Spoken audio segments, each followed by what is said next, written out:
Hi guys and welcome back to the channel Deepak Yadav Education. Welcome to the Daily Hindu News and Editorial Analysis of 23rd of May 2026.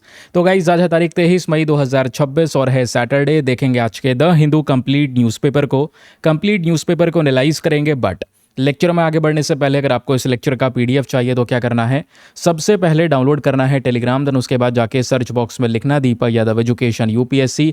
आपको ये Telegram channel मिल जाएगा। यहाँ से आप daily basis पे इन lecture के PDF documents को download कर पाओगे। नाउ हमेशा की तरह हम लोग अपने लेक्चर को एक मैप के क्वेश्चन के साथ स्टार्ट करेंगे। तो आज आप सभी को मैप में जाकर देखना है साइप्रस को कहाँ पर है एग्जैक्टली लोकेटेड, इसको अच्छे से मैप में देखना। देन उसके बाद आकर नीचे कमेंट सेक्शन में टाइप करना, जिससे कि आप लोग इसको लंबे समय तक याद रख पाओगे। तो आज हमारे द हिंदू न्यूज़पेपर के अंदर में कौन कौन से टॉपिक हैं, ज़रा फटाफट एक छोटा सा इंडेक्स कवरेज कर लेते हैं कि आज सेशन में क्या क्या कवर करेंगे। देखो आज का न्यूज़पेपर काफ़ी इंपॉर्टेंट है और कौन कौन सी खबरें हैं उसको हम लोगों ने अलग अलग सेक्शन के अंदर में डिवाइड कर दिया है। जैसे आज न्यूज़पेपर से जीएस पेपर नंबर 3 डिफेंस के पर्सपेक्टिव से देखोगे तो 3 खबरें आपको मिल जाएंगी, जिसमें से पहली वाली खबर 2 दिन पहले पब्लिश हुई थी बट हमने कवरेज नहीं किया है। बट ये अग्निवन मिसाइल आज न्यूज़पेपर में है, वायु अस्त्र 1 ये भी आज आपको अखबार में देखने को मिल जाएगा और ये 2 दिनों पहले भी चर्चाओं में था। तो एक्चुअली में आज हम यहाँ पर 3 इंपॉर्टेंट डिफेंस आर्टिकल्स को कवर करेंगे। सूर्यास्त्र रॉकेट सिस्टम क्या है, इंडिया ने सक्सेसफुली अग्निवन मिसाइल को टेस्ट फायर किया है, और तीसरा यहाँ पर वायु अस्त्र 1 क्या है, यहाँ पर टेस्टिंग की गई है, तो ये वायु अस्त्र 1 क्या है। इकॉनमी के पर्पज से 2 इंपॉर्टेंट आर्टिकल आज अखबार में प्रेजेंट हैं। रिजर्व बैंक ऑफ इंडिया ने अप्रूवल दे दिया है for the dividend payment of 2.86 lakh crore rupees to the government, सरकार को प्रॉब्लम से निकालने के लिए। क्योंकि आज जैसे हम लोग स्थिति देख पा रहे हैं अपने इकॉनमी की, गवर्नमेंट फिस्कल डेफिसिट में जाती चली जा रही है, तो गवर्नमेंट को घाटा बहुत हो रहा है। तो गवर्नमेंट को फाइनेंशियल सपोर्ट करने के लिए आरबीआई ने कुछ पैसा अनाउंस किया है 2.86 करोड़। तो इसमें यहाँ पर ईसीएफ, सीबीएफ ये सब क्या होता है वो अब हम जानेंगे। काफ़ी इंपॉर्टेंट टर्म्स आपको देखने को मिल जाती हैं।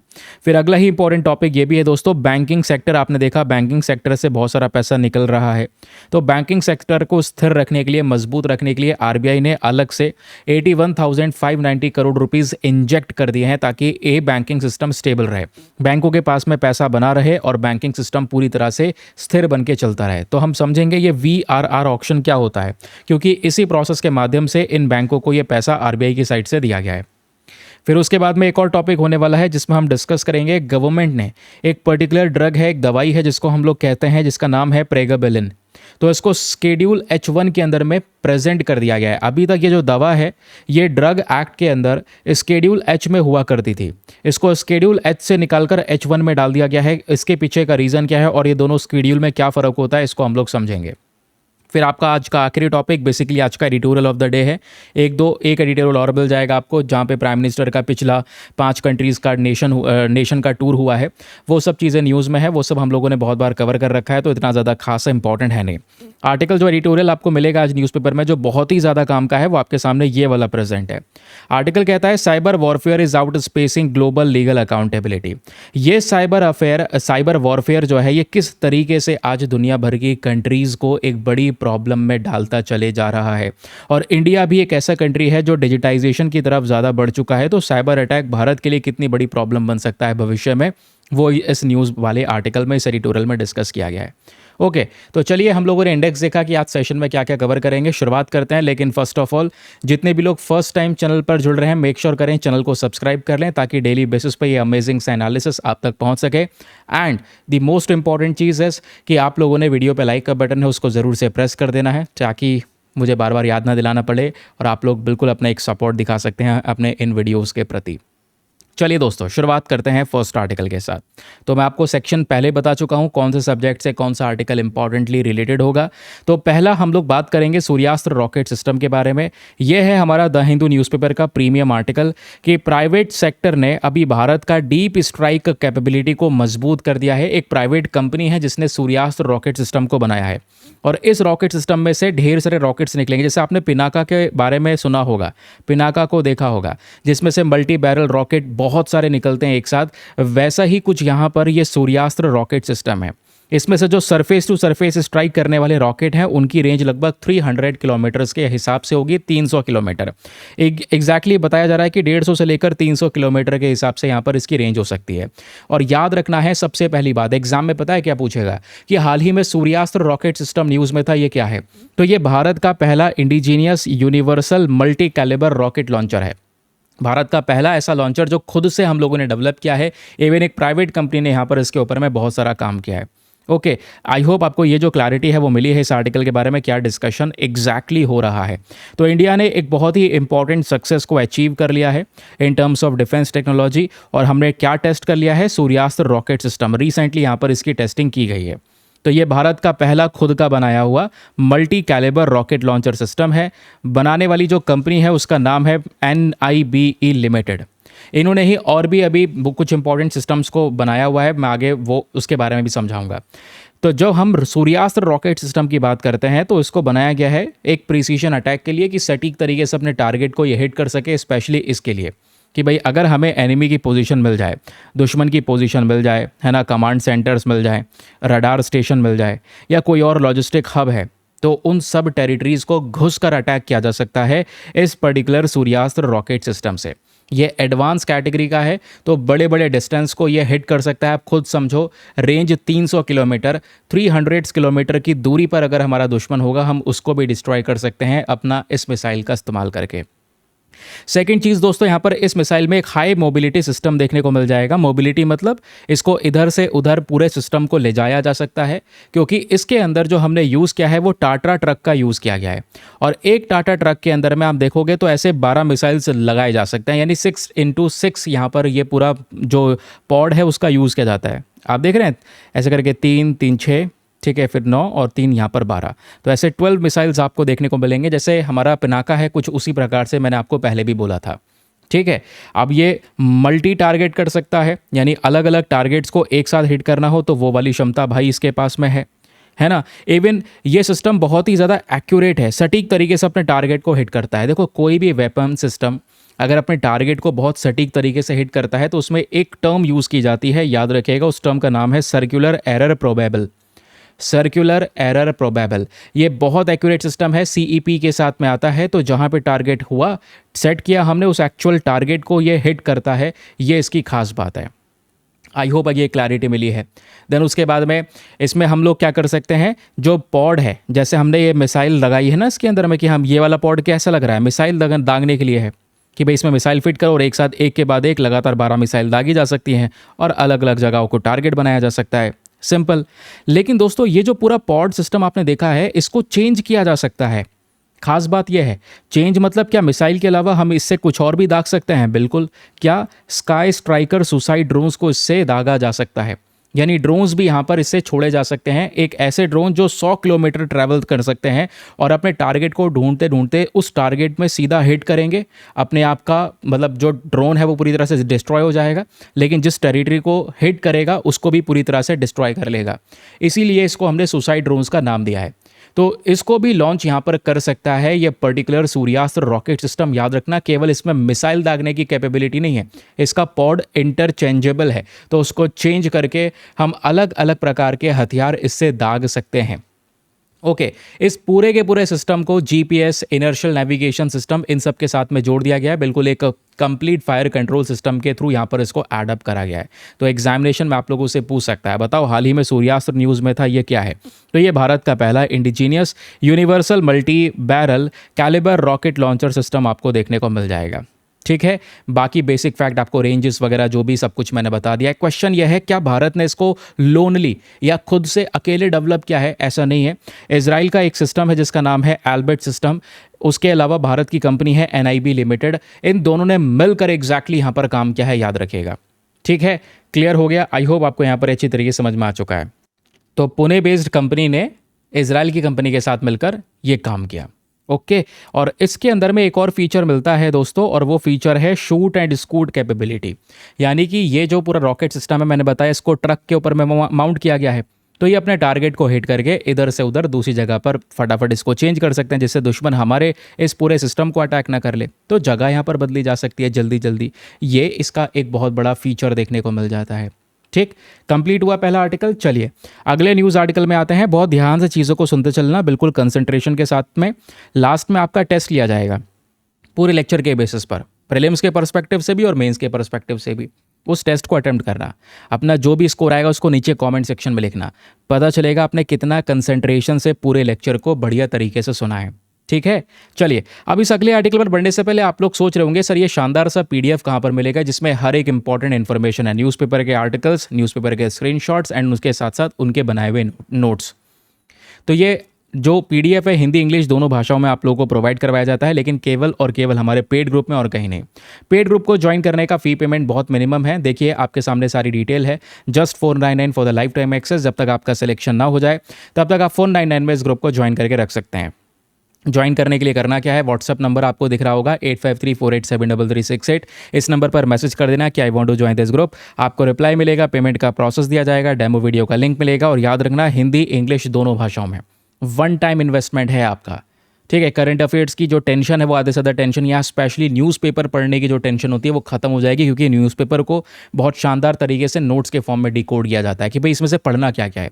न्यूज़पेपर में हर कुछ चीज़ पढ़ने की नहीं होती है, जो एग्ज़ाम के लिए रेलिवेंट है उतना उतना पढ़ लो, काम हो जाएगा आपका, ठीक है। चलिए, अगला न्यूज़ आर्टिकल आपके सामने यहाँ पर ये प्रेजेंट है जो अगेन बहुत ही ज़्यादा रेलिवेंट आपको देखने को मिल जाएगा। आर्टिकल यहाँ पर बात करता है किस चीज़ के बारे में, एक और मिसाइल टेस्ट के बारे में जिसका नाम है अग्नि-1 बैलिस्टिक मिसाइल। तो न्यूज़पेपर का आर्टिकल आपको क्लियरली दिख रहा होगा कि भारत ने हाल ही में अपना जो अग्नि-1 बैलिस्टिक मिसाइल है इसको टेस्ट कर लिया है फ्रॉम दी ओडिशा। ये कल फ्राइडे की पूरी इंपॉर्टेंट न्यूज़ है जिसको यहाँ पर कवर किया गया है। इससे पहले आप देख पाओगे 8 मई को भी ऐसा ही एक बहुत बड़ा कवरेज हो रहा था। 8 मई को क्या कवरेज हो रहा था कि हमारे देश ने अग्नि एडवांस मिसाइल सिस्टम को भी टेस्ट कर लिया है MIRV टेक्नोलॉजी के साथ में। याद है या नहीं है? चलिए, नहीं याद है तो कोई बात नहीं, आपको पुराना वाला पैटर्न भी रिवाइज करवा देंगे और अग्नि एडवांस के बारे में पढ़ेंगे और अग्नि की सारी मिसाइल्स के बारे में भी हम लोग यहाँ पर कवर करने वाले हैं। तो न्यूज़ क्या है आपके सामने? न्यूज़ भाई ये एग्जैक्टली आपको देखने को मिल जाएगी जो चर्चाओं में है कि भारत ने successfully Agni one short range ballistic missile को टेस्ट कर लिया है। कहाँ से? ओडिशा से। और ये जो बैलिस्टिक मिसाइल्स होती हैं सबसे पहले आपको पता होना चाहिए कि कैसे चलती हैं। मान लो ये आपका टारगेट है, ठीक है, और इस टारगेट को यहाँ पे डिस्ट्रॉय करना है और मिसाइल को आप लॉन्च कर रहे हैं इस पर्टिकुलर जगह से। तो बैलिस्टिक मिसाइल सबसे पहले एटमॉस्फेयर से बाहर जाती है, ऊपर जाती है, फिर उसके बाद में री एंटर करती है और ग्रेविटी की भी पावर इस्तेमाल करके सीधा टारगेट को अपना हिट करती है। तो इसकी स्पीड काफ़ी ज़्यादा होती है। फिर एक होती है इसके अलावा क्रूज़ मिसाइल्स, वो आपने पढ़ा है। वो मिसाइल सीधा ऊपर इस तरीके से उठती है और ऐसे बढ़ के आके अपने टारगेट को हिट करती है। तो यहाँ पे बैलिस्टिक मिसाइल का एक बहुत बड़ा इंपॉर्टेंस है मेरे दोस्त, ये याद रखिएगा, ये बहुत काम की इन्फॉर्मेशन है कि अग्नि-1 जो है ये बैलिस्टिक मिसाइल है। किस प्रकार का मिसाइल है? बिल्कुल एक बैलिस्टिक मिसाइल है, याद रखिएगा। शॉर्ट रेंज का है, ज़्यादा कोई लंबी रेंज नहीं है। तो हाल ही में ये टेस्ट करा गया और पता है टेस्ट किसके अंडर में कंडक्ट किया गया है? एक बॉडी है इसका नाम है स्ट्रेटेजिक फोर्स कमांड, इसके अंडर में किया गया है स्ट्रेटेजिक फोर्स कमांड। याद रखिएगा, आज देश के अंदर में जो न्यूक्लियर अथॉरिटी होती है ना, जो न्यूक्लियर वेपन्स को देखने की बात करती है, उस न्यूक्लियर अथॉरिटी के अंडर में आता है ये स्ट्रेटेजिक फोर्स कमांड। तो ये न्यूक्लियर एक्टिविटीज़ को देखने का काम करते हैं या न्यूक्लियर एक्टिविटीज़ से संबंधित चीज़ों को अप्रूवल देते हैं। तो अग्नि-1 मिसाइल या अग्नि सीरीज़ की बात करोगे तो भाई इसमें न्यूक्लियर वेपन को कैरी किया करने की ताकत है। ये न्यूक्लियर अटैक कर सकती है ये पर्टिकुलर मिसाइल। तो अभी रिसेंटली यहाँ पर ये सारा का सारा टेस्ट हुआ है स्ट्रेटेजिक फोर्स कमांड के अंदर में और सक्सेसफुली यहाँ पर सब कुछ हम लोगों ने निपटा दिया है। ये भारत का एक एडवांसमेंट है, याद रखिएगा, मिसाइल और डिफेंस टेक्नोलॉजी में। इस मिसाइल में जितनी भी ज़रूरतमंद चीज़ हो सकती है सब कुछ बढ़िया तरीके से टेस्ट हो चुका है। अब क्योंकि हम लोग यहाँ पर अग्नि-5 मिसाइल के बारे में बात कर रहे हैं तो ये बेसिक फैक्ट्स हैं, प्लीज़ इनको रिवाइज कर लीजिएगा। मैंने आपको पहले भी इसके बारे में पढ़ा रखा है, ठीक है, क्योंकि अभी हाल ही में अग्नि-5 न्यूज़ में थी। ठीक है, अग्नि-5 को छोड़ो, ये अग्नि मिसाइल का पूरा परिवार देखो, अग्नि-1, अग्नि-2, अग्नि-3, अग्नि-4 है ना, उसके अलावा अग्नि-5, अग्नि एडवांस, अग्नि प्राइम और अग्नि-6 को बनाने की तैयारी हो रही है। जिस अग्नि-6 की जो रेंज होगी वो लगभग 10,000 से लेकर 13,000 किलोमीटर के आसपास होगी, यानी completely inter continental ballistic missile यहाँ पर वो बनकर आएगा। जबकि अग्नि-1 मिसाइल की हम बात करते हैं तो इसकी रेंज लगभग यहाँ पर 700 किलोमीटर के आसपास है। अग्नि-2 की रेंज यहाँ पर 2,000 से लेकर 3,500 किलोमीटर है। अग्नि-3 की रेंज यहाँ पर 3,000 किलोमीटर से ज़्यादा है और अग्नि-4 की रेंज यहाँ पर 3,500 किलोमीटर से ज़्यादा है। तो ये अग्नि मिसाइल्स की इंपॉर्टेंट रेंजेस हैं। इन रेंजेस को थोड़ा सा आप लोग यहाँ पर ध्यान में रख सकते हैं, अल्टीमेटली बहुत हेल्प करेगा आपको ये एग्जामिनेशन के अंदर में, ठीक है। अब ये क्या है? अग्नि-1 एक बैलिस्टिक मिसाइल है। बैलिस्टिक मिसाइल कैसे काम करती है मैंने आपको बताया। फिर पूछ सकता है क्या ये मिसाइल जो है अग्नि मिसाइल, क्या ये न्यूक्लियर वॉरहेड्स को कैरी कर सकती है? बिल्कुल, चाहे नॉर्मल अटैक करना हो या फिर न्यूक्लियर अटैक करना हो, दोनों को यहाँ पर ये कैरी कर सकती है, दोनों प्रकार के अटैक कर सकती है। अभी हाल ही में हम लोगों ने अग्नि एडवांस स्टेज को टेस्ट किया था, जिसमें MIRV टेक्नोलॉजी का टेस्ट हुआ था। MIRV का फुल फॉर्म क्या होता है दोस्तों? तो वो है multiple independently targeted re entry vehicle. आपको अच्छी तरीके से रटा दिया गया है। यानी रॉकेट के अंदर में जो आगे सिस्टम होता है ना, आगे जो रॉकेट का हिस्सा है, इसी में ही हम लोग विस्फोटक का यूज़ करते हैं, जिसको आप न्यूक्लियर वॉरहेड कहते हैं या कन्वेंशनल वॉरहेड कहते हैं, जो बेसिक तौर पे तबाही मचाता है। इस रॉकेट के पीछे का हिस्सा तो बस खाली पावर देने के लिए है, जो मेन तबाही है वो इसके आगे ऊपर जो कोन शेप में है उसमें रखा है सब कुछ। ठीक है, तो अब जब यहाँ पर सिंगल रॉकेट होता है तो आप देख पाओगे सिंगल जगह पे अटैक करता है, लेकिन इसके अंदर में MIRV टेक्नोलॉजी का यूज़ किया गया है। MIRV टेक्नोलॉजी का मतलब एक ही मिसाइल के अंदर में मल्टीपल वॉरहेड्स होते हैं, ढेर सारे। आप देखोगे जैसे यहाँ पे 5 वॉरहेड हैं, तो जब मिसाइल को दागोगे तो एक ही जगह पर मिसाइल अटैक नहीं करेगा, इसमें से 5 वॉरहेड निकल निकल के अलग अलग जगहों के अटैक करेंगे। इससे क्या होता है कि दुश्मन ने अगर अपना डिफेंस सिस्टम लगा रखा होगा, एयर डिफेंस सिस्टम लगा रखा होगा हमारे मिसाइल को हवा में मार के गिराने के लिए, तो वो हमको रोक नहीं पाएगा, क्योंकि दुश्मन का एयर डिफेंस सिस्टम बहुत ही ज़्यादा कंफ्यूज हो जाएगा कि भाई मिसाइल तो एक आया था पहले, उसके रडार ने एक मिसाइल को डिटेक्ट किया, अब वो आगे जाकर 5 वॉरहेड्स में बढ़ गया, तो किसको डिस्ट्रॉय करना है लास्ट टाइम पे, किसको डिस्ट्रॉय नहीं करना है। इससे कई बार डिफेंस सिस्टम्स कंफ्यूज हो जाते हैं, तो इनको भेदना काफ़ी मुश्किल होता है। तो MIRV फीचर भी हमारे पास में प्रेजेंट है अपनी अग्नि मिसाइल्स के अंदर में, ये याद रखिएगा। तो अभी सारे टेस्ट कंप्लीट हो चुके हैं, सारी इन्फॉर्मेशन मैंने आपको बताया। अभी हाल ही में मैंने बताया कि ये जो टेस्ट है स्ट्रेटेजिक फोर्स कमांड के अंदर में किया जा चुका है। ये स्ट्रैटेजिक फोर्स कमांड क्या है? भारत के जितने भी न्यूक्लियर एक्टिविटीज़ हैं उनको मैनेज करने का काम कर रहा है, और ये बॉडी न्यूक्लियर कमांड अथॉरिटी के अंदर में काम करती है। न्यूक्लियर कमांड अथॉरिटी ये सबसे बड़ी अथॉरिटी है, इसमें 2 अलग अलग यहाँ पर कमिटीज़ आती हैं, प्राइम मिनिस्टर और हमारे नेशनल सिक्योरिटी एडवाइज़र दोनों उन कमिटीज़ को हेड करते हैं, जिसके माध्यम से देश की सारी न्यूक्लियर एक्टिविटीज़ यही पर्टिकुलर न्यूक्लियर कमांड अथॉरिटी संभाल रहा होता है। ठीक है, अब कभी भी ये टॉपिक आपने रिवाइज करना हो तो बहुत इजीली रिवाइज कर सकते हैं फ्रॉम दीज रिवीजन पॉइंटर्स कि अग्नि 1 क्या है ना, कहाँ से टेस्ट किया गया, बैलिस्टिक मिसाइल, MIRV, सारे बेसिक फीचर्स मैंने आपको बता दिए हैं। ये आपका रिवीजन पॉइंटर हो गया, बहुत इजीली आप रिवाइज कर लोगे आराम से। ठीक है, चलिए अगला न्यूज़ आर्टिकल इसी के बगल में है, क्योंकि अभी हम डिफेंस का सेक्शन कवर कर रहे हैं और तीसरा टॉपिक भी डिफेंस को लेकर ही है, और ये भी द हिंदू का ही है। इंडिजीनियसली हमने खुद से बनाया है वायु अस्त्र 1, तो इसका भी यहाँ पर कंप्लीट ट्रायल किया गया रिसेंटली उत्तराखंड पोखरान में, और कंप्लीट ट्रायल यहाँ पे इसका कवर हो चुका है, सक्सेसफुली हम लोगों ने टेस्ट कर लिया है। और इस वायु अस्त्र 1 इसको भी किसने बनाया है? पुणे बेस्ड वही कंपनी है, NIBE कंपनी, जिसने सूर्यास्त्र बनाया इजराइल की कंपनी के साथ मिलकर, उन्होंने ही दोस्तों वायु अस्त्र 1 को बनाया है, ये याद रखेगा। तो आइए वायु अस्त्र 1 के बारे में सारी जानकारी हम लोग इकट्ठी करते हैं जो हमने इस पर्टिकुलर आर्टिकल से निकाली है, उसको समझते हैं, पढ़ते हैं कैसे एग्जामिनेशन में क्वेश्चन बन सकता है। तो पुणे बेस्ड कंपनी है NIBE लिमिटेड, सक्सेसफुली इन्होंने भारत का खुद का बनाया हुआ लॉइटरिंग म्यूनिशन सिस्टम, ठीक है, म्यूनिशन सिस्टम है, एक प्रकार से ड्रोन की तरह काम करेगा, तो वायु अस्त्र 1 को लॉन्च कर दिया है, तैयार हो चुका है वायु अस्त्र 1। तो क्वेश्चन बन सकता है वायु अस्त्र 1 क्या है? तो एक लॉइटरिंग म्यूनिशन है। लॉइटरिंग म्यूनिशन बेसिकली ड्रोन्स होते हैं जो अपने टारगेट के ऊपर बहुत देर से उड़ रहे होते हैं, और फिर टारगेट को सटीक तरीके से फिट करने के बाद में उस टारगेट पे जाकर सीधा अटैक कर लेते हैं। ठीक है, जैसे ही वो उस टारगेट को अटैक करते हैं ड्रोन्स खुद जाके अपने आप को उसमें टकराव मारते हैं, जिससे वो ड्रोन भी खत्म हो जाता है, और जिस टारगेट को हिट किया था वो टारगेट भी खत्म हो गया। यानी वही सुसाइड ड्रोन वाला कॉन्सेप्ट। इसको कई बार हम लोग एक नए फॉर्म में कामिकाजे ड्रोन कह देते हैं। तो याद रखिएगा दोस्तों, यहाँ पर ये वायु अस्त्र 1 क्या है? लॉइटरिंग म्यूनिशन, एक सुसाइड ड्रोन कह सकते हो उसको, या कामिकाजे ड्रोन कह सकते हो। ये पहले कुछ एरिया के ऊपर में लगातार उड़ता है, उसकी मैपिंग करता है, टारगेट को अपनी पूरी तरह से लोकेट करता है, फिर उस टारगेट को अटैक करता है, डिस्ट्रॉय करता है, अपने आप को भी डिस्ट्रॉय कर लेता है और टारगेट को भी डिस्ट्रॉय कर देता है। यह है वायु अस्त्र 1 के बारे में सारी इंपॉर्टेंट चीज़ें। अब वायु अस्त्र 1 को लेकर रेलिवेंट फीचर्स हैं, ज़रा उन फीचर्स के बारे में पता होना चाहिए, क्योंकि ये ड्रोन है तो ये विस्फोटक लेकर जाएगा। सुसाइड ड्रोन है तो भाई दूसरे को तबाह कर रहा है अपने आप को तबाह करने के साथ साथ, तो इसमें बहुत सारा विस्फोटक रखा जाएगा। तो 10 किलोग्राम के हिसाब से वॉरहेड इसके अंदर में रखा जा सकता है, और सक्सेसफुली 100 किलोमीटर की दूरी पर जाकर अपने टारगेट को यह हिट कर सकता है। इसका भी जो सर्कुलर एरर प्रोबेबल है, याद रखिएगा CEP क्या होता है, मैंने आपको बताया कि इसकी टारगेट करने की जो एक्यूरेसी है वो बहुत हाई है। अगर CEP बहुत ज़्यादा यहाँ पर हाई है मतलब कि अपना सटीक तरीके से टारगेट को हिट कर सकता है, CEP लो है तो मतलब उतनी ही ज़्यादा उस हथियार की एक्यूरेसी कम है। तो ये छोटा सा फ़र्क है जिसको आप लोग आराम से पढ़ सकते हैं। ओके, बाकी पता है दोस्तों, इस वायु अस्त्र 1 में एक बहुत स्पेशल फीचर है। अच्छा, वो कौन सा स्पेशल फीचर है? पहली चीज़, अगर मान लो ये ड्रोन उड़ रहा है और अपने टारगेट को एनालाइज कर रहा है, बीच में ही अगर अटैक को कैंसिल करना हो कर सकते हो, दोबारा से कैंसिल करने के बाद में दोबारा री अटैक करना हो तो दोबारा से अटैक किया जा सकता है, ये इसके अंदर में पावर है। रात के समय पर भी यहाँ पर इससे अटैक किया जा सकता है, क्योंकि इसके अंदर में जो टेक्नोलॉजी यूज़ की गई है इंफ्रारेड कैमरा है, तो जो हाई क्वालिटी की इमेजेस को क्रिएट करता है और आराम से रात के समय पर भी अपने टारगेट को हिट कर पाता है। ठीक है, याद रखिएगा, ये रहे छोटे छोटे रिवीजन पॉइंटर। पूछ सकता है वायु अस्त्र 1 क्या है, तो खुद का बनाया हुआ लॉइटरिंग म्यूनिशन है। बाकी सूर्यास्त्र क्या है, सूर्यास्त्र रॉकेट सिस्टम, जरा बताओ नीचे कमेंट सेक्शन में, भी आप पढ़कर आए हो। ठीक है, ये हो गई डिटेल्स। चलिए अगला आर्टिकल। तो हमारा जो डिफेंस वाला सेक्शन है, पहला सेक्शन जो हमने लिया था वो हो चुका है खत्म।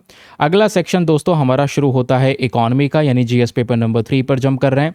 अब आज खबरों में जीएस पेपर नंबर 3 के पर्सपेक्टिव से जो पहला आर्टिकल आपको न्यूज़ में देखने को मिल जाता है वो यह है कि रिजर्व बैंक ऑफ इंडिया के बोर्ड ने एक पेमेंट अप्रूवल दे दिया है। और वो पेमेंट कितने रुपए का है दोस्तों, 2,86,588 करोड़, 2,86,588 करोड़ रुपए का ये फंड अप्रूव कर दिया है रिजर्व बैंक ऑफ इंडिया ने फॉर आर सेंट्रल गवर्नमेंट, केंद्र सरकार के लिए। तो क्या ऐसा यहाँ पर ये कर सकते हैं, कौन से प्रोविज़न के थ्रू कर सकते हैं, गवर्नमेंट को जब यहाँ पर ज़रूरत पड़ती है तो आरबीआई कैसे सपोर्ट करता है, तो आइए ये समझते हैं। इसमें छोटी छोटी टर्म्स, जब मैं टर्म्स कहता हूँ ना, तो पहली चीज़ जो आपसे एग्जाम में पूछी जा सकती है वो ये है कॉन्टेंजेंट रिस्क बफर क्या होता है। दूसरा आपसे पूछा जा सकता है इकोनॉमिक कैपिटल फ्रेमवर्क।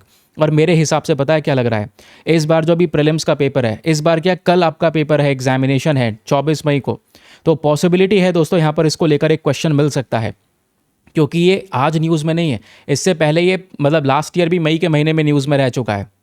समझ रहे हैं, कॉन्टेंजेंट रिस्क बफर मैंने आपको पढ़ाया है, क्वेश्चन भी सॉल्व करवाया उस समय पर, हम लोग क्वेश्चन प्रैक्टिस करा करते थे। बाकी इकोनॉमिक कैपिटल फ्रेमवर्क के बारे में भी मैंने आप लोग को यहाँ पर समझा रखा है, कोई बात नहीं, आइए फिर से बता देता हूँ। तो पहले हम समझते हैं ये न्यूज़ में चल क्या रहा है, पूरा मैटर क्या है, और ये खबर जो हमने अभी देखी है एग्जैक्टली ये वाली, ये खबर किस चीज़ के बारे में बात करती है। तो हुआ एक्चुअली में यह है कि भाई reserve bank of India, Bharat की जो मेन सेंट्रल बैंक है, इन्होंने ये जो फंड है, इतने रुपए का फंड, ये सेंट्रल गवर्नमेंट के लिए अलाउ कर दिया है 2025-26 में, भाई ये केंद्र सरकार को पैसा दिया जाएगा। ये पूरा डिसीजन, इतना सारा लाखों करोड़ रुपया देने की जो बात हो रही है, वो अभी रिसेंटली मुंबई के अंदर में 623वीं मीटिंग होती है आरबीआई सेंट्रल बोर्ड की, उस दौरान ये डिसाइड किया गया। डिसाइड ये हुआ कि आरबीआई, अब रिजर्व बैंक ऑफ इंडिया भाई ऐसा निठल्ला थोड़ी काम कर रहा है, रिजर्व बैंक ऑफ इंडिया का प्रॉफिट बनता है हर साल, और वो प्रॉफिट लाखों करोड़ों में होता है। तो उसमें से जब यहाँ पर गवर्नमेंट को ज़रूरत पड़ती है तो गवर्नमेंट आरबीआई से वो पैसा लेती है। और इस बार यहाँ पर आरबीआई ने डिसाइड किया है कि आरबीआई सरकार को अपने प्रॉफिट का जो सरप्लस है, जो उनकी कमाई हुई है उसमें जो सरप्लस है 2.86 लाख करोड़ रुपीज़ का, वो अमाउंट सेंट्रल गवर्नमेंट को देंगे, ये आरबीआई ट्रांसफ़र करेगा। याद रखिएगा, जो ये फंड इनके पास में सरप्लस होता है ना, जो एक्स्ट्रा बचा हुआ है, सरप्लस क्या है इनके पास में, जो बाकी एक्स्ट्रा बचा हुआ है, उसको इन्होंने यहाँ पर आरबीआई डिविडेंड भी बोला है और सरप्लस भी बोला है। इसी को ही जब सेंट्रल गवर्नमेंट को ज़रूरत पड़ती है तो ये आरबीआई ट्रांसफ़र कर देता है। याद रखिएगा, ये पैसा आपसे पूछा जा सकता है कहाँ से दिया जाता है, तो रिजर्व बैंक ऑफ इंडिया जो प्रॉफिट्स अर्न करता है। अब आरबीआई पैसा कैसे कमाता है भाई, गवर्नमेंट सिक्योरिटीज़ पे इंटरेस्ट कमाता है, फॉरेन एक्सचेंज ऑपरेशन के जरिए पैसा कमाता है, इन्वेस्टमेंट कर रहा है, दूसरी फाइनेंशियल एक्टिविटीज़ है जिससे तमाम पैसा आरबीआई के पास में आता है। समझ रहे हैं, तो आरबीआई प्रॉफिट अर्न करता है हर साल, तो अपने उस प्रॉफिट में से जो सरप्लस मनी होता है कई बार वो सेंट्रल गवर्नमेंट को ट्रांसफ़र करता है, ताकि सेंट्रल गवर्नमेंट जो है, जो प्रॉब्लम से गुजर रही है, वो प्रॉब्लम्स उनके पास में ज़्यादा हावी उनके ऊपर ना होती हुई नजर आए। अब ये जो पैसा दिया जाता है ये एक प्रोविज़न के अंडर में दिया जाता है, इस प्रोविज़न को हम बोलते हैं कॉन्टेंजेंट रिस्क बफर। ये कॉन्टेंजेंट रिस्क बफर होता क्या है, चलिए इसको समझते हैं। एग्जाम में बस इतना ही पूछा जाएगा, इतना ही पता होना चाहिए, काम आपका हो जाएगा। तो भाई ये रिस्क बफर, नाम से पता चल रहा है एक बफर जोन बना रखा है कि भविष्य में कोई रिस्क आ जाए तो उसके लिए हमने एक फंड क्रिएट कर रखा है और उस पैसे से उस रिस्क को ख़त्म किया जा सकेगा। तो ये फंड आप कह सकते हैं एक ऐसा अमाउंट है, वो मनी है जिसको आरबीआई अलग से हैंडल करता है, अलग से मतलब सेपरेटली थोड़ा सा पैसा रख लेता है, उसको कॉन्टेंजेंट रिस्क बफर बोल दिया गया। अब वो पैसा क्यों रखा गया है कि मान लो अगर देश में फाइनेंशियल रिस्क आता है या कोई भी इकोनॉमिकल शॉक लगता है या फिर करेंसी के अंदर में एक इनस्टेबिलिटी बन जाती है, यानी कि करेंसी स्थिर नहीं है, इकोनॉमिक्स शॉक लग रहे हैं, आर्थिक स्थिति बिगड़ रही है या बहुत सारा फाइनेंशियल लॉस हो रहा है, तो उस पर्टिकुलर समय पर ये जो कंटेंजेंट रिस्क बफर वाला पैसा इकट्ठा किया था आरबीआई ने, सेपरेटली रखा था, ये पैसा यूज़ किया जाता है। तो अभी लेटेस्ट डिसीजन देखोगे तो आरबीआई ने पिछले साल भी आप देखोगे तो बहुत बड़ा अमाउंट ट्रांसफ़र किया है, पिछले साल यहाँ पर 44,861 करोड़ रुपीस ट्रांसफ़र करे थे। तो आरबीआई क्या करता है आज के समय पर, ये जो सीआरबी होता है यानी कंटिजेंट रिस्क बफर, इसको एक परसेंटेज पर मेंटेन करता है कि भाई हमारा जो भी प्रॉफिट होगा उसका इतना परसेंट आपको दे देंगे। तो आरबीआई ने अब की बार 6.5% का अपने बैलेंस शीट के साइज़ का इस फंड को मेंटेन किया और ये पैसा यहाँ पर लास्ट ईयर भी प्रोवाइड करवाया गया था और इस बार भी यहाँ पर इतना अमाउंट ये प्रोवाइड करवा रहे हैं सेंट्रल गवर्नमेंट को। और ये सब किसके थ्रू डिसाइड किया जाता है, तो डिसाइड करने के लिए ये आपके हैं इकोनॉमिक कैपिटल फ्रेमवर्क। जब मैं इकोनॉमिक कैपिटल फ्रेमवर्क की बात करता हूं मेरे दोस्त, तो आपको यहाँ पर इसके बारे में पता होना चाहिए ये ईसीएफ एग्जैक्टली है क्या।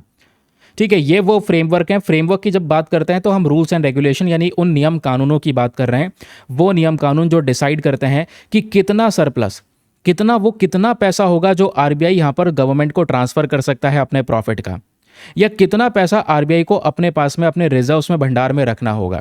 तो ये डिसीजन यहाँ पर इन्हीं नियमों के जरिए लिया जाता है, जिसके माध्यम से ये फंड बचा कुचा सरप्लस फंड डिसाइड करा जाता है कि हाँ भाई गवर्नमेंट को इसमें से इतना फंड दिया जाएगा। ठीक है, क्लियर हो गया। क्वेश्चन यह है कि भाई गवर्नमेंट को इस फंड की ज़रूरत क्यों पड़ गई और आरबीआई क्यों दे यहाँ पर ये फंड। रीज़न यह है कि भाई इससे सरकार की थोड़ी सी मदद हो जाएगी, क्योंकि सिचुएशन थोड़ी गंभीर है। अभी हम फिस्कल डेफिसिट को फेस कर रहे हैं, बोरोइंग प्रेशर है। फिस्कल डेफिसिट मतलब कमाई हो रही है बहुत कम और एक्सपेंडिचर्स हमारे हो रहे हैं, खर्चे बहुत हो रहे हैं ज़्यादा। ट्रेड डेफिसिट को हम फेस कर रहे हैं कि भाई हम इंपोर्ट कर रहे हैं भरपूर मात्रा में, एक्सपोर्ट कर रहे हैं बहुत ही ज़्यादा कम। तो हमें पैसा फिर उधार लेना पड़ता है अपनी इकॉनमी को रन करने के लिए। उधार लोगे तो सरकार के रेवेन्यू पे इम्पैक्ट पड़ेगा। तो इसी के लिए यहाँ पर आप देख पाओगे क्या होता है, आरबीआई थोड़ा मदद करता है और आरबीआई का जो ये फंड है वो अनाउंस किया जाता है।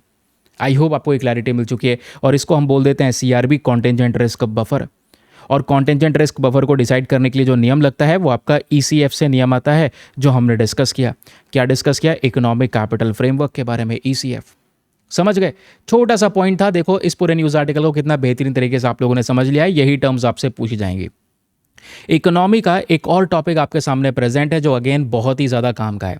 यहाँ पे बात हो रही है रिजर्व बैंक ऑफ इंडिया ने अभी अपने बैंकिंग, देखो एक तरफ गवर्नमेंट को सपोर्ट कर रहे हैं, दूसरी तरफ आरबीआई हमारे देश के बैंकिंग सिस्टम को भी सपोर्ट करने की कोशिश कर रहा है। और बैंकिंग सिस्टम में से फंड ज़्यादा ना निकल जाए, क्योंकि बैंकों के पास में पैसा खत्म हो जाएगा, बैंक इनस्टेबल हो जाएगी।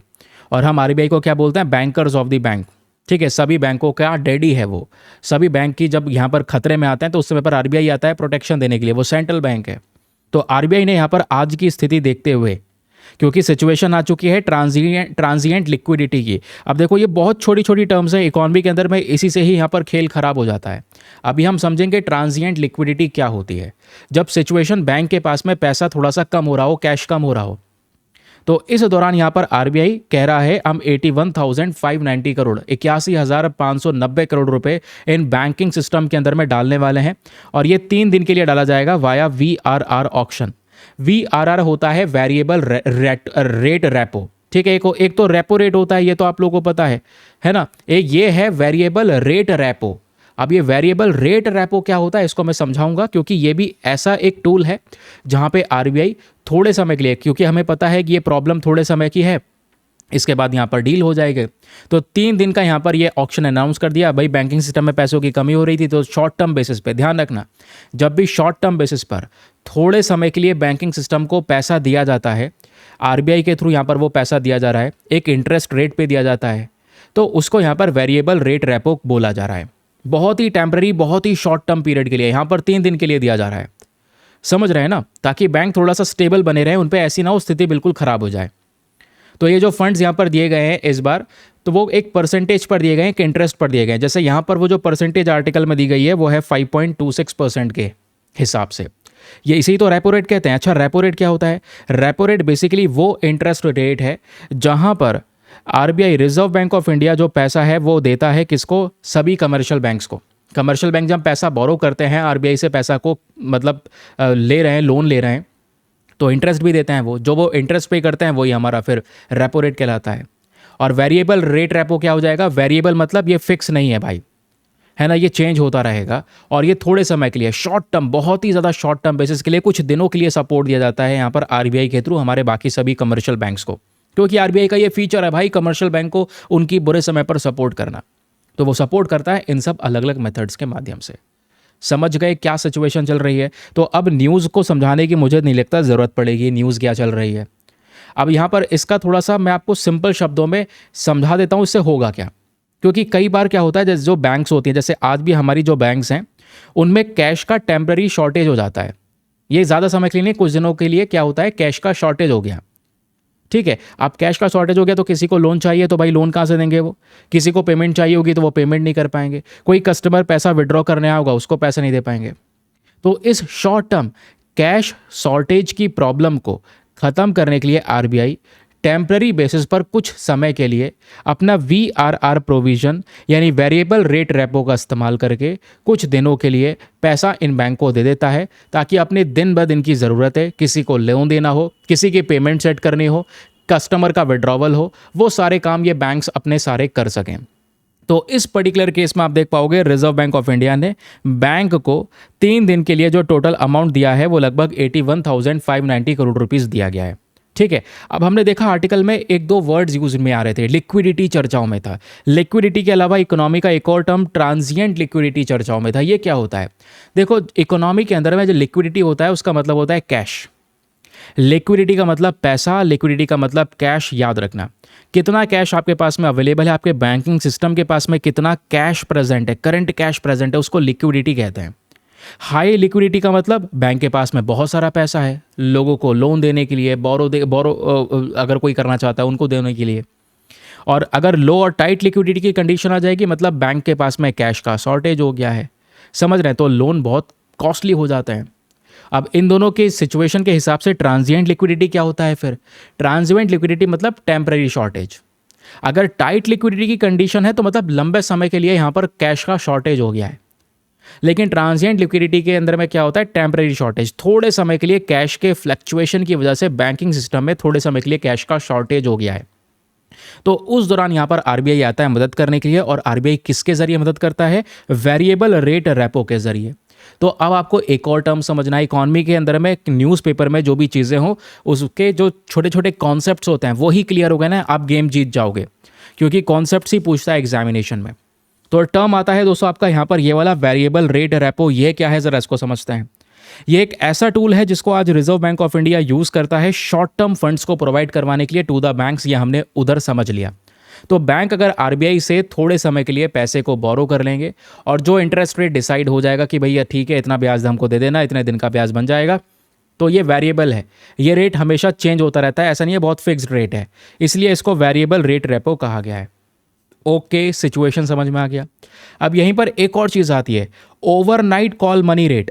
ये भी न्यूज़पेपर में चर्चाओं में, क्योंकि अभी इस समय पर बैंक ये वाला प्रोविजन भी अपना रहे हैं। क्योंकि किसी किसी बैंक में पैसे, मान लो कैश कम हो गया, उसकी बगल वाली बैंक में कैश है उसके आसपास, तो ये बैंक्स ना आरबीआई से ना लेकर ये कमर्शियल बैंक अपने आपस में ही एक दूसरे से कई बार कैश ले लेते हैं एक दूसरे की मदद करने के लिए रातों रात। उस सिचुएशन को हम ओवरनाइट कॉल मनी रेट भी बोलते हैं। ये भी आज हमारी इकोनॉमी में चल रहा है। तो एक तो आरबीआई वीआरआर कर चुका है, वो हमने समझा। अब ये ओवरनाइट कॉल मनी रेट क्या है इसको समझ लेना। ये वो इंटरेस्ट रेट है जहां पर एक पर्टिकुलर बैंक पैसा दूसरी बैंक से ले रहा है केवल एक दिन के लिए, क्योंकि उसके पास में, उस बैंक के पास में वाकई में पैसे की बहुत तंगी आ चुकी है। तो वो एक रात के लिए, एक दिन के लिए तुरंत यहाँ पर एक ब्याज पर, एक इंटरेस्ट रेट पे पैसा मांग रहा है कि भाई इतना ब्याज पे पैसा दे दो और कल मैं आपका ये पैसा चुका दूंगा सूद समेत ब्याज के साथ में। तो जब ये कमर्शियल बैंक्स आपस में एक दूसरे की ज़रूरत को एक दिन के हिसाब से पूरा कर रहे होते हैं तो इसको बोलते हैं ओवरनाइट कॉल मनी रेट। ठीक है, आई होप आपको यहाँ पर ये क्लैरिटी मिल चुकी है। और ये ओवरनाइट कॉल मनी रेट की सिचुएशन भी आज देश में बनी हुई है, ये चल रहा है। ये basically short term inter bank borrowing rate है। इंटर बैंक यानी कि कमर्शियल बैंक्स आपस में एक दूसरे के साथ में एक दूसरे की सहायता कर रही हैं। सहायता क्या, इसमें उनको खुद का इंटरेस्ट वगैरह भी मिल रहा है। जब एक दिन के लिए अमाउंट निकाला जाता है तो उसको कॉल मनी रेट कहा जाता है। तो रेपो रेट, उसके अलावा यहाँ पर variable rate repo, call money rate, ये छोटे छोटे आपके टर्म्स हो गए जिसको आप लोग आराम से समझ सकते हैं। ये मैं आपको तीनों बता चुका हूँ, समझा चुका हूँ। ठीक है, चलिए भाई अगला न्यूज़ आर्टिकल आता है। अगला आर्टिकल हमारा जीएस पेपर नंबर 2 हेल्थ के पॉइंट ऑफ व्यू से इंपॉर्टेंट है और बहुत ही ज़्यादा काम का आर्टिकल है दोस्तों। यहाँ पे बात हो रही है कि गवर्नमेंट, जैसे मैंने हम लोगों ने भी इंडेक्स में डिस्कस किया था, एक दवा है, इस दवा का नाम जो है वो है प्रेगाबेलिन। क्या नाम है, प्रेगाबेलिन। तो सरकार ने प्रेगाबेलिन को स्केड्यूल H1 के अंदर में डाल दिया है। स्केड्यूल H1 आप कह सकते हैं एक लिस्ट है, उसके अंदर में इसको रख दिया गया है, वो भी एक नियम के अंदर। ठीक है, ये पहले स्केड्यूल H में हुआ करता था, अब इसको स्केड्यूल H1 में डाल दिया गया है। बस इतना हुआ है।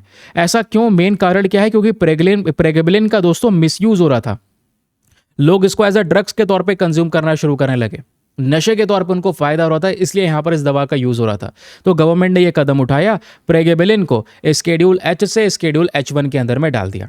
अब देखते हैं इसके बारे में, बाकी सारी चीज़ों को समझते हैं। बहुत ही ज़्यादा काम का इंपॉर्टेंट टॉपिक है ये। तो दोस्तों यहाँ पे सबसे पहले एक रूल आता है, एक नियम आता है, उसका नाम है ड्रग रूल्स 1945।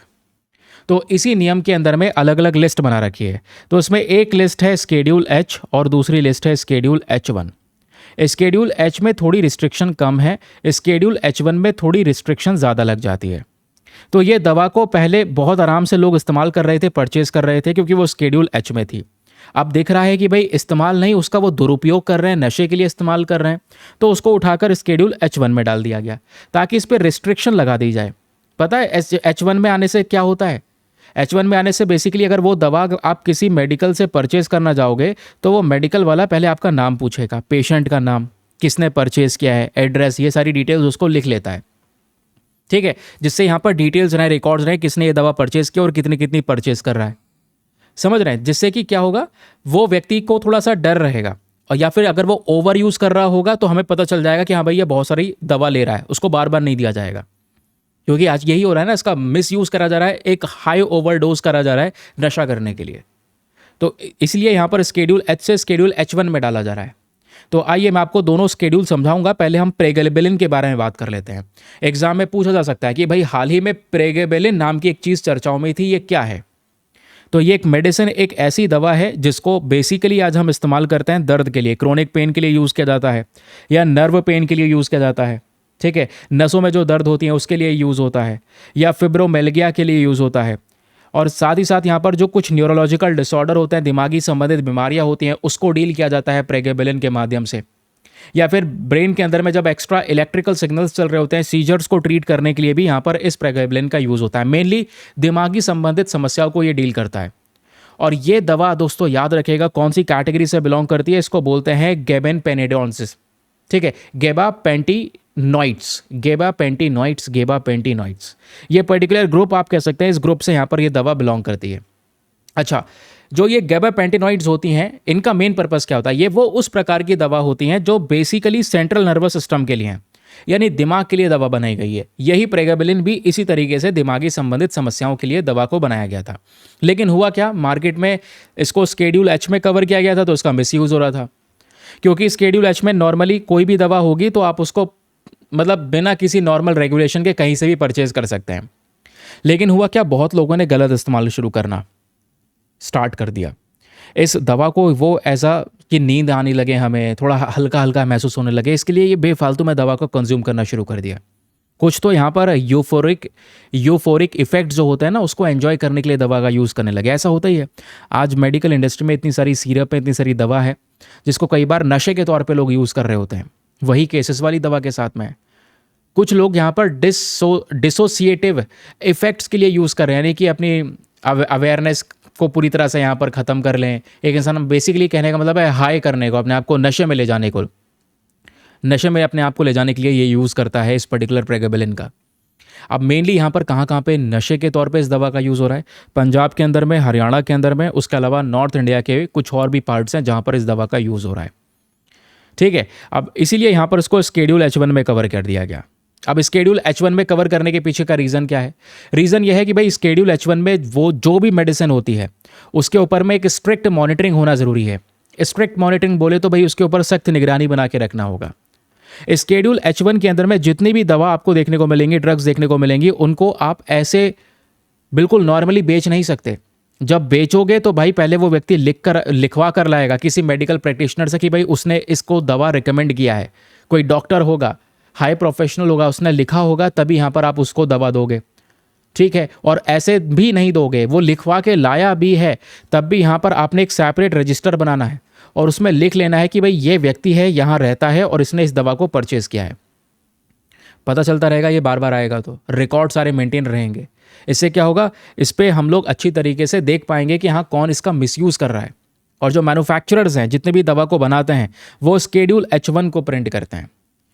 ठीक है। स्केड्यूल H1 की जो वार्निंग लेबल है वो उस पर प्रिंट हो जाएगी। और मान लो यहाँ पर फिर कोई अगर पकड़ा गया, ऐसा कोई मेडिकल वाला है या फिर कोई ऐसा यहाँ पर व्यक्ति पकड़ा गया जो बिना इन सब नियमों का उल्लंघन कर रहा है, ऐसी खुलाआम बेच रहा है, तो इसकी सज़ा है।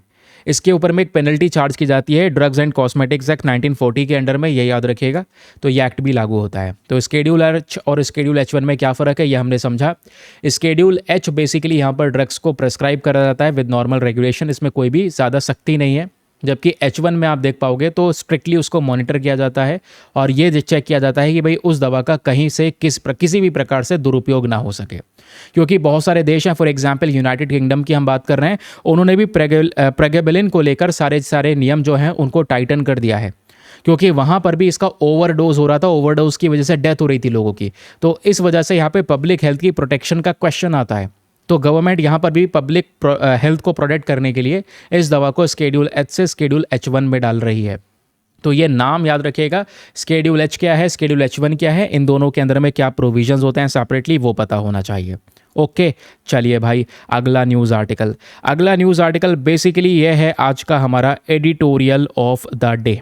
बहुत ही काम का, बहुत ही शानदार, बहुत ही इंपॉर्टेंट एडिटोरियल। इस एडिटोरियल में बात हो रही है cyber warfare is out spacing global legal accountability. जो साइबर वॉरफेयर की सिचुएशन है आज दुनिया भर में, ये धीरे धीरे करके एक बड़ी चैलेंज बनता चले जा रहा है, जिसको भविष्य में डील करना काफ़ी मुश्किल हो जाएगा। तो ज्योति सिंह यहाँ पर ऑथर हैं जिन्होंने इस एडिटोरियल को लिखा है। आइए समझते हैं कि भाई ये राइटर क्या कहना चाहती हैं अपने इस पर्टिकुलर आर्टिकल के अंदर में। तो ऑथर ने यहाँ पे शुरुआत करी है कुछ इस प्रकार से कि वो मेंशन करती हैं कि अभी यूएस, इजराइल, ईरान, इन तीनों कंट्रीज़ के कॉन्फ्लिक्ट को हम लोगों ने देखा कि कैसे ये तीनों कंट्रीज़ एक दूसरे के ऊपर में भारी पड़ती हैं, अटैक करती हैं, एक दूसरे के इंपॉर्टेंट इंफ्रास्ट्रक्चर को डिस्ट्रॉय करती हैं। और ये दिखाता है कि भाई यहाँ पर जो कंट्रीज़ हैं ना, वो कंट्रीज़ मिसाइल्स, बॉम्ब्स, इनसे तो कम अटैक कर रही हैं, लेकिन एक दूसरे के ऊपर में साइबर अटैक ज़्यादा कर रही हैं। अच्छा, साइबर अटैक क्या होता है? साइबर अटैक या साइबर वॉरफेयर की जब हम बात करते हैं दोस्तों, तो साइबर वॉरफेयर मतलब जब एक कंट्री कंप्यूटर का इस्तेमाल करके या हैकिंग सर्वे का इस्तेमाल करके, नेटवर्क्स का इस्तेमाल करके, डिजिटल सिस्टम का यूज़ करके दूसरे कंट्री पे अटैक कर रहा हो। यानी दूसरे कंट्री का कंप्यूटर सिस्टम आप हैक कर रहे हैं, उसका डिजिटल सिस्टम हैक कर रहे हैं, तो उसको बोलते हैं साइबर वॉरफेयर। और साइबर वॉरफेयर में होता क्या है, आज हम एक दूसरे के कंट्रीज़ को अटैक कर रहे होते हैं। साइबर अटैक में बेसिकली एक देश दूसरे देश के कौन कौन से आइटम्स को अटैक करता है, उसके कम्युनिकेशन सिस्टम को अटैक करने की कोशिश करता है कि कम्युनिकेशन सिस्टम उसका डिस्ट्रॉय कर दिया जाए, उसके डिफेंस सिस्टम को हैक करने की कोशिश करता है, उसके बैंकिंग सिस्टम को हैक करने की कोशिश करता है ताकि उस देश की फाइनेंशियल स्थिति बिगड़ जाए, उस देश की न्यूज़ वेबसाइट्स को ब्लॉक करने की कोशिश करता है, उस देश का पावर ग्रिड को ब्लॉक करने की कोशिश करता है, गवर्नमेंट नेटवर्क को हैक करने की कोशिश करता है। तो ये सब अगर हो रहा है तो ये साइबर अटैक है। नहीं तो फिर अगर आप ट्रेडिशनल फाइट्स देखोगे, जितनी भी ट्रेडिशनल वॉर हुआ करती थी उसमें क्या था, लगातार सीधा गोला बारूद चलता था, मिसाइलें चलती थी। अब ऐसा कम हो रहा है। अब तो भाई एक दूसरे के कंट्री के अंदर घुस के अटैक हो रहा है, लेकिन बिना किसी फिजिकल अटैक के।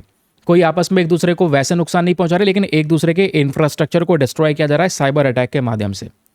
समझ रहे हैं? तो अभी ये जो कॉन्फ्लिक्ट चला था वेस्ट एशिया का, इस दौरान भी साइबर ऑपरेशंस चलाए गए, साइबर अटैक हो रहे थे। फॉर एग्जाम्पल एक टीम है जिसका नाम है हंडाला हैक टीम, थोड़ा सा याद रखिएगा। ये एक हैकर ग्रुप है। तो इसने अभी हाल ही में कुछ कंपनीज़ के ऊपर में साइबर अटैक, बहुत सारे केस आ रहे थे, तो इसने अपनी रिस्पॉन्सिबिलिटी ली कि भाई हमने करा है उन सभी कंपनीज़ के ऊपर में साइबर अटैक। हंडाला हैक टीम, ये न्यूज़ में था। अब क्वेश्चन आता है कि कैसे जो ये साइबर वॉरफेयर है ये ट्रेडिशनल वॉरफेयर से डिफरेंट है। आपसे मेंस में पूछा जा सकता है कि बताओ how cyber warfare is different from the traditional warfare. Traditional warfare में भाई हम फिजिकल फोर्स का यूज़ कर रहे थे, अपनी सेनाएं उतार रहे थे, वो देश अपनी सेना उतार रहा था, मिसाइल, बॉम्ब, ट्रूप्स, ये सब का यूज़ हो रहा था। जबकि अभी साइबर वॉरफेयर की सिचुएशन अलग है। अब कंट्रीज़ हैक कर रही हैं एक दूसरे के सिस्टम को, एक दूसरे के सिस्टम में मालवेयर को लॉन्च करने की कोशिश कर रही हैं, उनके डिजिटल सेक्टर्स को डिसरप्ट करने की कोशिश किया जा रहा है। यानी बिना फिजिकली बॉर्डर को क्रॉस करे एक देश को बर्बाद करने की कोशिश की जाती है, उनके सैटेलाइट्स को उड़ा देते हैं। ये है साइबर वॉरफेयर की सिचुएशन। अब क्वेश्चन ये है कि भाई साइबर वॉरफेयर वाकई में सही नहीं है क्या? इसको लेकर कोई इंटरनेशनल लॉ नहीं है? इंटरनेशनल लॉ जो भी हैं वो सब पुराने हैं भाई। यूनाइटेड नेशन चार्टर की बात आती है सबसे पहले।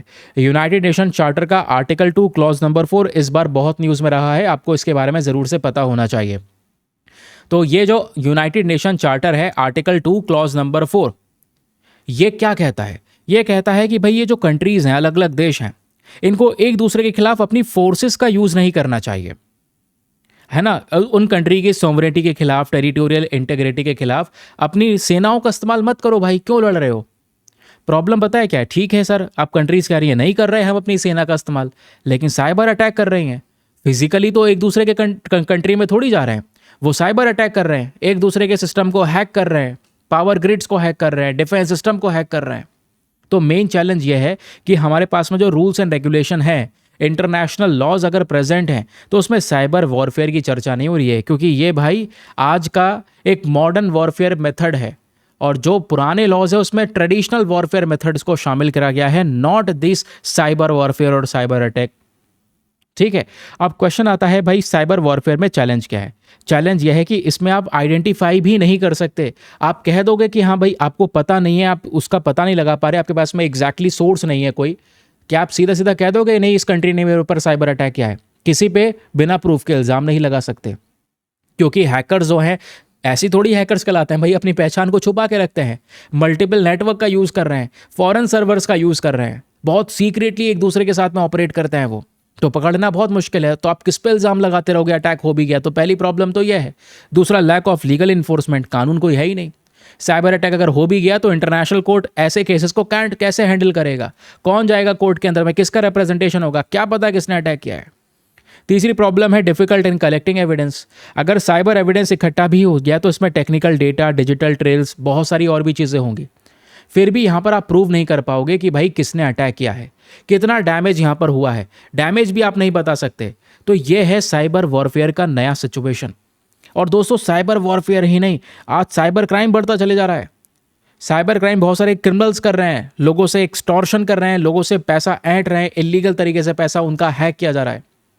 साइबर वॉरफेयर तो आगे की बात पहुंच गई कि अब तो कंट्रीज के ऊपर में एक अटैक करने की कोशिश की जा रही है, और वो फिजिकल अटैक नहीं है, उनका ग्रिड सिस्टम। भाई एक देश का फाइनेंशियल सिस्टम बहुत मजबूत होना चाहिए, आप उस देश का बैंकिंग सिस्टम उड़ा सकते हैं, उस देश का डिफेंस सिस्टम हैक कर सकते हैं, इससे और बड़ी क्या चीज़ चाहिए? समझ रहे हैं? तो अब यहाँ पर क्या है, ऐसे केसेस को डील करने के लिए, साइबर क्राइम को डील करने के लिए, साइबर वॉरफेयर को डील करने के लिए अभी तो इंटरनेशनल कोई भी लॉ नहीं है। इंटरनेशनली अगर लॉ प्रेजेंट है तो उसमें इन चीज़ों की कमी है, क्योंकि वो सारे लॉज पहले के तरीके से बने हुए हैं। तो क्वेश्चन यहाँ पर आता है कि अगर कोई कन्वेंशन वगैरह है तो बताओ। एक कन्वेंशन है बुदापेस्ट कन्वेंशन, याद रखेगा एग्जामिनेशन में आप लोगों से इस कन्वेंशन के बारे में पूछा जा सकता है। Budapest convention basically cyber crime को लेकर आया गया, ये एक इंटरनेशनल ट्रीटी है अगेंस्ट दी साइबर क्राइम, ये याद रखिएगा। फिर आपका एक कन्वेंशन है UN convention against cyber crime, तो ये साइबर क्राइम को डील करते हैं, ये भी पूरी तरह से साइबर वॉरफेयर को डील नहीं करते। जहां पे कंट्रीज एक दूसरे को अटैक कर रही हैं, साइबर अटैक कर रही हैं, उसको डील नहीं करते। तो आज समय आ चुका है, आर्टिकल में ये बोला जा रहा है कि आज टाइम आ चुका है इस पे काम करने का, और भारत को लेसन लेना होगा, हमें सीखना होगा, समझना होगा, क्योंकि इंडिया आज एक ग्रोइंग डिजिटल डिपेंडेंट कंट्री है। इंडिया आज बहुत बड़ा डिपेंडेंसी दिखाता है डिजिटल बैंकिंग पर, एनर्जी सिस्टम पे, governance platform, online infrastructure. India already बहुत सारे साइबर थ्रेट्स को फेस कर चुका है, कोविड-19 में भी आपने देखा था, बहुत इंपॉर्टेंट इंफ्रास्ट्रक्चर के ऊपर में अटैक्स हो चुका है, तो भारत पे रिस्क बना हुआ है। तो आज इंडिया को यहाँ पर किस चीज़ की ज़रूरत है, हमें किस चीज़ के ऊपर में काम करना चाहिए? Number 1 point is strong cyber security. आपके पास में ये सिक्योरिटी मजबूत होनी चाहिए जो ऐसे केसेस को डील कर सके। दूसरा क्या है, इंटरनेशनल कोऑपरेशन, दूसरे कंट्रीज़ के साथ मिलकर काम करना होगा। अच्छे साइबर लॉज आपके पास में होने चाहिए, और पार्टिसिपेट करो दूसरे कंट्रीज़ के साथ मिलकर, और आवाज़ उठाओ दुनिया में कि भाई ग्लोबल साइबर नॉर्म्स होने की ज़रूरत है, साइबर कानून बनाने की ज़रूरत है दुनिया में, ताकि इस प्रकार का कोई हादसा हो तो यहाँ पर कुछ बॉडी तो हो जो बेसिकली एक्स्ट्रा प्रोटेक्शन दे कंट्रीज़ को। ठीक है, इसमें 2-3 याद रखिएगा। बुदापेस्ट कन्वेंशन याद रखना कि मेनली किस चीज़ पे फोकस करता है, साइबर क्राइम के ऊपर में। बाकी इस पूरे के पूरे एडिटोरियल को रिवाइज करना हो तो आप बहुत ईजिली रिवाइज कर सकते हैं from these particular revision pointers. Okay, तो ये था दोस्तों आज का हमारा पर्टिकुलर, या आर्टिकल भी समाप्त हुआ, एडिटोरियल खत्म हुआ, क्योंकि सैटरडे में पता है एडिटोरियल ऑलरेडी कम आते हैं, बट कोई बात नहीं, जो भी हम लोगों ने सब कवर किया। ये आपके सामने एक बहुत इंपॉर्टेंट मेंस का क्वेश्चन है, इस प्रश्न को अटेम्प्ट करिए, और उसके बाद नीचे कमेंट सेक्शन में, यहाँ पर नीचे कमेंट सेक्शन किया, बेसिकली आंसर ये लिखा हुआ है, आपने एक अच्छा सा आंसर लिखना है। लिखने के बाद में कहाँ पे पोस्ट करना है वो मैं आपको बताऊंगा, बट क्वेश्चन क्या है ये देखिएगा अपने सामने। आज का मेंस का प्रश्न, cyber warfare is growing faster than the legal mechanisms required to regulate it. यानी साइबर वॉरफेयर इतनी तेजी से बढ़ रहा है जितनी तेजी से इसको लेकर कोई कानून नहीं है। तो भाई इससे संबंधित जो भी चैलेंजेस आज फेस कर रही हैं कंट्रीज़, इंटरनेशनल लॉ में यहाँ पर कौन कौन से चैलेंजेस हैं साइबर वॉरफेयर को लेकर, और इसके अलावा वो कौन कौन से तरीके, वो कौन कौन से मेजर्स हो सकते हैं जिससे हम लोग साइबर वॉरफेयर को लेकर अकाउंटेबिलिटी, जवाबदेही को बढ़ा सकें, है ना, किसी को हम यहाँ पर ठहरा सके कि भाई आपकी गलती है। तो इसके लिए हमें क्या करना होगा वो आप लोगों ने बताना है। तो सबसे पहले आप इस तरीके से आंसर लिखिएगा, इंट्रोडक्शन दीजिएगा, फिर कौन कौन से चैलेंजेस साइबर वॉरफेयर की वजह से देखने को मिलते हैं, ठीक है, आप किसी के ऊपर इल्ज़ाम नहीं लगा सकते, पहली चीज़ यह है। दूसरा, इंटरनेशनल लीगल फ्रेमवर्क्स बहुत कमज़ोर हैं, कोई इफेक्टिव एनफोर्समेंट नहीं है। तो ये सारे चैलेंजेस हो गए। बाकी कंट्रीज़ के ऊपर में इम्पैक्ट क्या पड़ सकता है और कौन कौन से हमें सोल्यूशन की ज़रूरत है। इस प्रकार से 250 शब्दों में आंसर लिखना है, और आंसर लिखने के बाद में कहाँ पर सबमिट करना है। सबसे पहले आप लोग टेलीग्राम पर जाएंगे, वहाँ पे जाके सर्च बॉक्स में लिखना Deepak Yadav education mains group. जैसे फुल फॉर्म लिखोगे मेरा टेलीग्राम चैनल मिल जाएगा, जहाँ पर ऑलरेडी 77,000 से ज़्यादा लोग जुड़ चुके हैं। आप भी जुड़कर अपने आंसर्स को वहाँ पर सबमिट कर सकते हैं, ठीक है।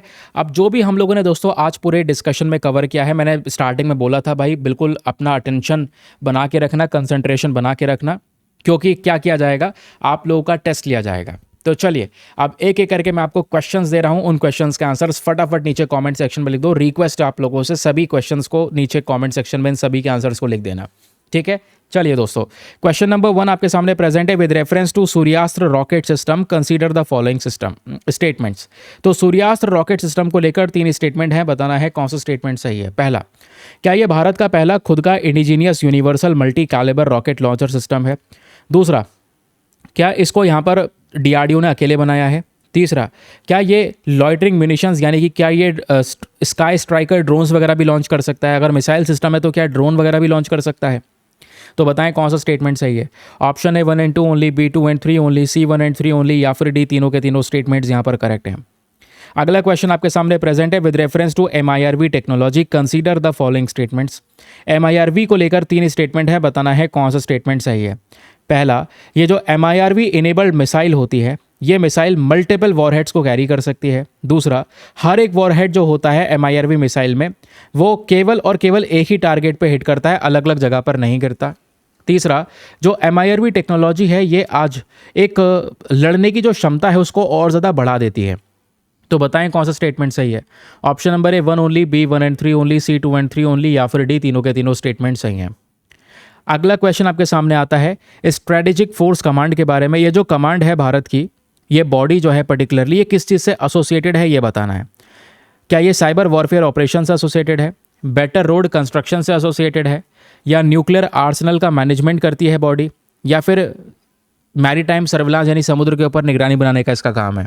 तो क्या काम है इसका बताएं नीचे कमेंट सेक्शन में। अगला क्वेश्चन आपके सामने प्रेजेंट है about loitering munition. Loitering munition को लेकर आपके सामने 3 स्टेटमेंट है, बताना है कौन सा स्टेटमेंट सही है। पहला कहता है ये जो लॉइटरिंग म्यूनिशन होता है ये बेसिकली यहाँ पर क्या है, ये कुछ समय तक मतलब एक प्रकार का ड्रोन है जो कुछ समय तक हवा में रहता है अपने टारगेट को सेट करने से पहले। इसको हम कामिकाज़े या सुसाइड ड्रोन भी कहते हैं।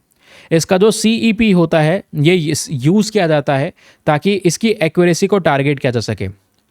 एक्यूरेसी को टारगेट करने के लिए CEP का यूज़ होता है। CEP क्या होता है, सर्कुलर एरर प्रोबेबल। तो बताएं दोस्तों तीनों में से कौन सा स्टेटमेंट सही है। ऑप्शन नंबर है 1 and 2 only, B 2 and 3 only, 1 and 3 only, या फिर डी तीनों के तीनों स्टेटमेंट सही हैं।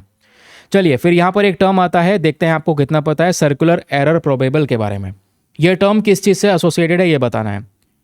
क्या ये रडार कम्युनिकेशन स्ट्रेंथ से एसोसिएटेड है, क्या ये एक्यूरेसी ऑफ मिसाइल और वेपन सिस्टम से एसोसिएटेड है, क्या ये फाइटर जो एयरक्राफ्ट है उनके स्पीड से एसोसिएटेड है, या फिर जो सबमरीन्स है सबमरीन के अंदर में जो स्टेल्थ कैपेबिलिटी होती है उससे ये वर्ड रिलेटेड है। तो किस चीज़ से रिलेटेड है ये वर्ड बताएं ज़रा नीचे कमेंट सेक्शन में। अगला क्वेश्चन आपका आता है जो बात करता है कंटिजेंट रिस्क बफर के बारे में। तो कंटिजेंट रिस्क बफर जिसको RBI मेंटेन करता है, इसको लेकर 3 स्टेटमेंट है। पहला स्टेटमेंट कहता है कि ये जो बफर है इसको बनाया गया है ताकि इकोनॉमिक और फाइनेंशियल रिस्क को एड्रेस किया जा सके। सेकेंड, ये RBI के रिजर्व मैनेजमेंट फ्रेमवर्क का एक हिस्सा होता है। थर्ड, इकोनॉमिक कैपिटल फ्रेमवर्क जो है ये इस रेंज को यानी कि CRB का क्या रेंज होगा उसको डिफाइन करता है। तो बताएं तीनों में से कौन सा स्टेटमेंट सही है। ऑप्शन नंबर है 1 and 2 only, B 2 and 3 only, C 1 and 3 only, या फिर डी तीनों के तीनों स्टेटमेंट्स यहाँ पर करेक्ट हैं। अगला क्वेश्चन आता है द ट्रांसफर ऑफ सरप्लस और dividend by the RBI to the central government mainly helps in. यानी जो सरप्लस अमाउंट होता है या जो सरप्लस डिविडेंड है वो रिजर्व बैंक ऑफ इंडिया से सेंट्रल गवर्नमेंट को जो ट्रांसफ़र किया जाता है, ये किस चीज़ में मदद करता है? आरबीआई का जो पैसा है सेंट्रल गवर्नमेंट को दिया जा रहा है, वो सेंट्रल गवर्नमेंट की कैसे मदद करेगा? क्या इससे यहाँ पर क्रूड ऑयल को इंपोर्ट ज़्यादा कर सकेंगे हम, या फिस्कल डेफिसिट का प्रेशर ये कम करेगा, या जीएसटी रेट को बढ़ाएगा, या रेपो रेट को ऑटोमेटिकली रिड्यूस कर देगा? क्या इंपैक्ट पड़ेगा ज़रा बताएं नीचे कमेंट सेक्शन में। फिर अगेन यहाँ पर एक और इंपॉर्टेंट क्वेश्चन है आपके सामने, एक टर्म है कॉल मनी रेट। ये कॉल मनी रेट किस चीज़ को रेफर करता है ये आपने बताना है। पहली चीज़, क्या ये एक इंटरेस्ट है जो basically non banking financial companies charge करती हैं on a long term loans? दूसरा, क्या ये एक इंटरेस्ट रेट, ये वो इंटरेस्ट रेट है जहां पर एक दिन के लिए बैंक्स आपस में एक दूसरे से बोरो कर सकती हैं? तीसरा, क्या ये इंटरेस्ट रेट है जो आरबीआई पे करता है ऑन सेविंग डिपॉजिट्स? या फिर चौथा, या ये वो रेट है जहां पर गवर्नमेंट बोरो करती है फ्रॉम दी फॉरेन बैंक्स? तो क्या है कॉल मनी रेट, ज़रा बताएं नीचे कॉमेंट सेक्शन में। अगला क्वेश्चन आपके सामने यहाँ पर प्रेजेंट है, again very interesting. Which of the following is a feature of schedule H1 drugs under the drug rule 1945? Drug rule 1945 के अंदर में जो स्केड्यूल H1 है, उस स्केड्यूल H1 का एक स्पेशल फीचर क्या है? पहला, कि जो रिटेलर्स हैं, retailers must maintain a separate cell register. Retailer को एक सेपरेट सेल रजिस्टर बनाना पड़ता है। सेकंड, वो बिना प्रिस्क्रिप्शन के गांव वाले क्षेत्रों में कहीं पर भी दवा बेच सकते हैं। थर्ड, केवल हॉस्पिटल्स इन दवा को मैन्युफैक्चर करेगा। फोर्थ, यहाँ पर इन दवा में वार्निंग लेबल वगैरह देने की जरूरत नहीं होती जिसको स्केड्यूल H1 में कवर करते हैं। तो बताइए दोस्तों यहाँ पर कौन सा स्टेटमेंट एग्जैक्टली सही है। फिर अगला यहाँ पर क्वेश्चन है बहुत ही इंटरेस्टिंग, बुदापेस्ट कन्वेंशन के बारे में बात करता है। तो बुदापेस्ट कन्वेंशन किस चीज़ से रिलेटेड है ये आपने बताना है। क्या ये कन्वेंशन क्लाइमेट चेंज से रिलेटेड है, क्या ये साइबर क्राइम से रिलेटेड है, न्यूक्लियर डिसआर्मामेंट से रिलेटेड है, या मैरीटाइम सिक्योरिटी से रिलेटेड है? चलिए इसका भी आंसर लिखिए नीचे कमेंट सेक्शन में। तो आज मैंने आपको 10 क्वेश्चन दिए हैं। इन 10 के 10 क्वेश्चन के आंसर मैं चाहता हूं कि आप सभी लोग यहां पर नीचे कमेंट सेक्शन में लिखेंगे। आप लोगों से मैं बार बार ये बात कहता हूं, इससे पता चलता है कौन कौन लोग पार्टिसिपेट कर रहा है। फिर मन करता है नेक्स्ट सेशन में क्वेश्चन लगाने का। जब पार्टिसिपेट नहीं करते तो मन नहीं करता कि क्वेश्चन लगाया जाए। क्वेश्चन नहीं लगता, फिर आप लोग कॉमेंट करते तो सर हमारा कंसंट्रेशन नहीं बन पाता। तो आप क्वेश्चन लगाया है, कंसंट्रेशन को मेंटेन करके अपने इन आंसर्स को ज़रूर से लिखिएगा। बाकी पेड ग्रुपों को ज्वाइन अगर करना है तो ये जो मैंने बताया PDF आपको यहीं पर मिलेगा। ये सारी जानकारी हो गई पेड ग्रुप की। आज के लिए बस इतना ही, मिलते हैं आप लोगों से कल फिर से। आज के लिए bye bye, have a nice day, thank you and जय हिंद। एंड सबसे बड़ी चीज़, best of luck for your prelims examination. Bye bye.